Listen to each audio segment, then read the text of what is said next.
What an interesting past few days it has been. In one of the most amusing charades conducted by our political figures, FBI agent Strzok was interviewed before Congress. If you are unfamiliar with Strzok, he was made infamous by the leaking of his text messages to his mistress and coworker about stopping Trump. Strzok was the lead FBI agent in charge of the Hillary Clinton investigation, who also cleared Hillary of any wrongdoing before even interviewing her. Strzok also interviewed Huma Abedin and Cheryl Mills and granted them both immunity immediately. Strzok also was the counterintelligence investigator of the 2016 investigation into Russian meddling. Does Mr. Strzok seem like a trustworthy guy yet? It gets worse. Strzok was also the agent that received the Russia dossier from Christopher Steele and the agent that interviewed Michael Flynn, who was then charged with lying to an FBI agent. When somebody gets arrested for lying to officers but nothing else, it's kind of like somebody getting arrested for resisting arrest. If you don't have a good idea of what kind of man this guy is, this image here should give you a good idea. His texts between he and his mistress are out there and are fairly accessible, but I'll save us both time by summarizing with the image you see before you. The hearing went on for hours, and there is a lot of it to watch. There were two particular parts, however, from that hearing that I think are worth commenting on. The first features Trey Gowdy of South Carolina pressuring Strzok on his bias while serving in the FBI. Agent Strzok seemingly attempts to reach smugness levels never achieved as he arrogantly smirks at every chance he gets. Before we dive into some of the footage, here are some of the top searches for this interview on YouTube, and as you can see, the mainstream media appears to be sucking up to Agent Strzok. I'm sure you wouldn't be surprised by this by now, seeing as the mainstream media pretends that their propagandists don't organize their stories behind closed doors to maximize the effect of their influence. With that out of the way, however, let's check out some of the footage from the hearing. I want to ask you, in that first week, we'll go ahead and up it to 8 days, between July 31st and August 8th, how many interviews did you conduct related to the alleged collusion between Russia and the Trump campaign?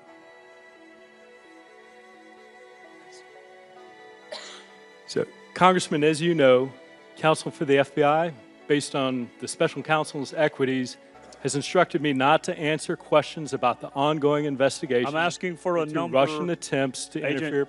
Agent Strzok, I'm asking for a number. I haven't gotten to the names. How many people had you interviewed between the beginning of it on July 31st and August the 8th? It's an 8-day time period. We're a week into an investigation. How many people had you interviewed? Congressman, I understand your question. I appreciate it, and I would very much like to answer. But as I've stated, as you know, that counsel of the FBI, based on the special counsel's equities, have directed me not to answer any questions about the ongoing investigation into Russian attempts. Funny how they refuse to share information about the Russia investigation in front of people meant to keep their powers in check. They tell you that Russia hacked our election. They can't disclose any evidence of it, though, or act on the knowledge gained from said evidence. It doesn't seem to add up.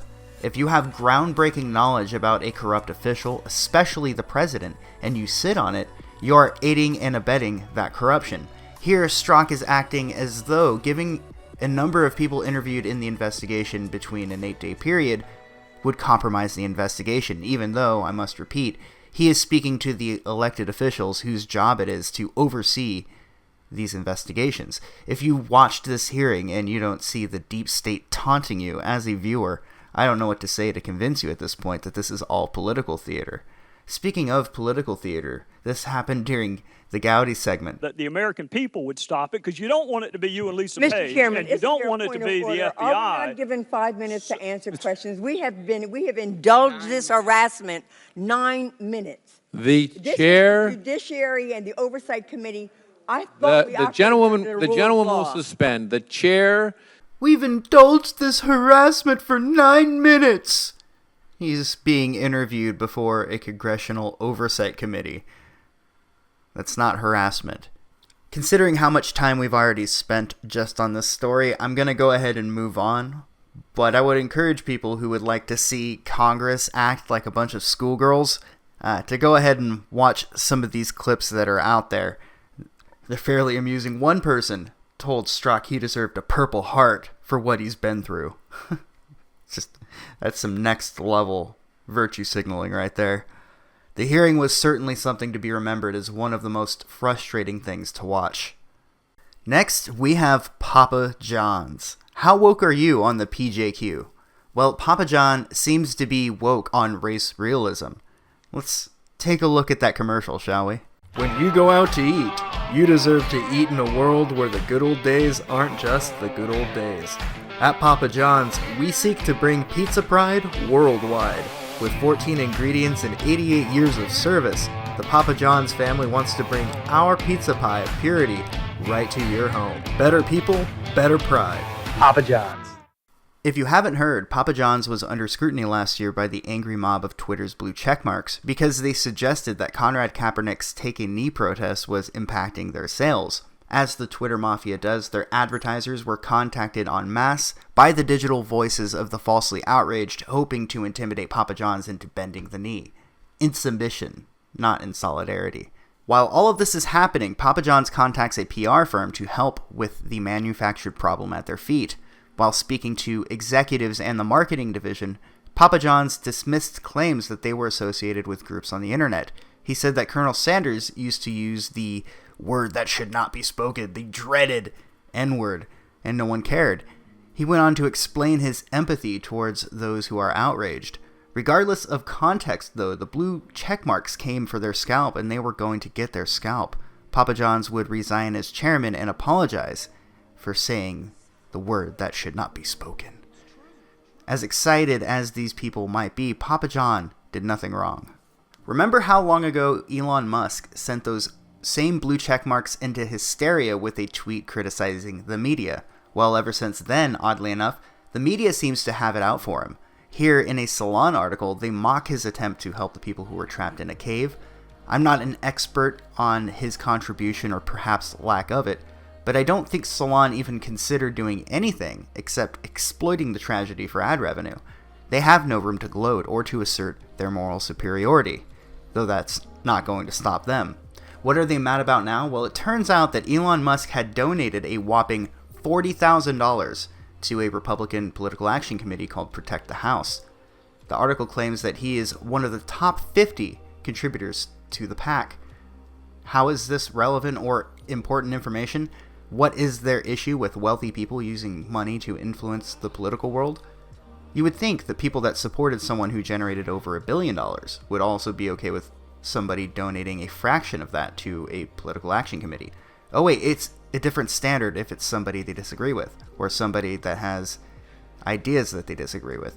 I forgot, this is Salon we're talking about. Elon Musk also ended up arguing with somebody on Twitter. I'll just go ahead and leave this image up on the screen and you can go ahead and read through it. I think Elon Musk is going to end up being in the news a little bit more frequently in the coming future. The news today is that Donald Trump met with Vladimir Putin. Liberals are outraged that he said he trusted Putin when he said he didn't hack the election. Their talking point is that we live in a society where the commander-in-chief trusts a foreign power more than his own intelligence agencies. Considering the track record of these intelligence agencies, it is disingenuous at best to assert that these agencies are now infallible truth-tellers. In fact, these past few decades, maybe much longer, it seems obvious that they hold ulterior motives. I could play clips of Putin denying the collusion, calling it ridiculous, yet here we are with the hysteria unraveling again before our eyes.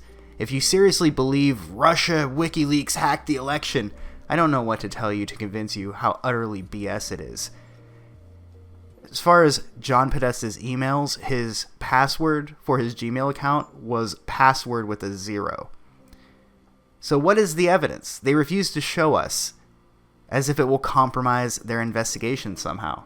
This is and has always been a ruse to divide Americans. Ironically, exactly what they said Putin wanted to do. I find it far more likely that Putin, or perhaps somebody more sinister and more capable, would be able to convince everybody that he did hack the election than it would be for him to actually have done it. I don't buy that they did it for a second for a few reasons.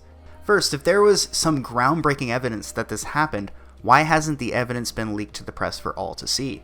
Considering how much stuff does get leaked to the press, like phone calls for example, why wouldn't these same people leak information that was more relevant, that would convince people that it's legitimate? I find it likely that they have no evidence, but have been looking for things to supplement their narrative. Their story has changed time and time again these past 2 years. First, it was Obama telling us Russia couldn't hack the election. It's not even possible, right?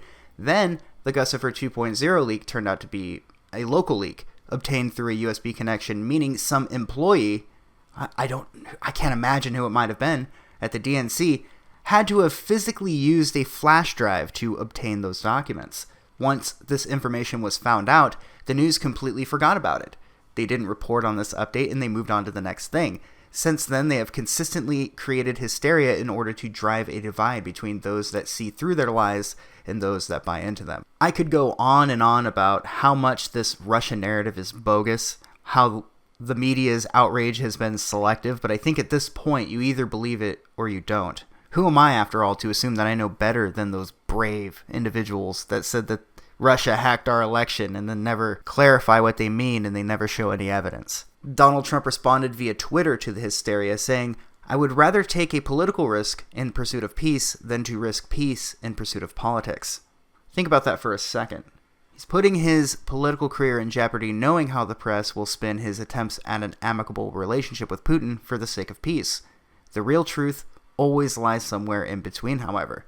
This is just politics, and for the record, neither Putin nor our so-called intelligence agencies have any credibility, so their claims cancel each other out, especially when there is no evidence.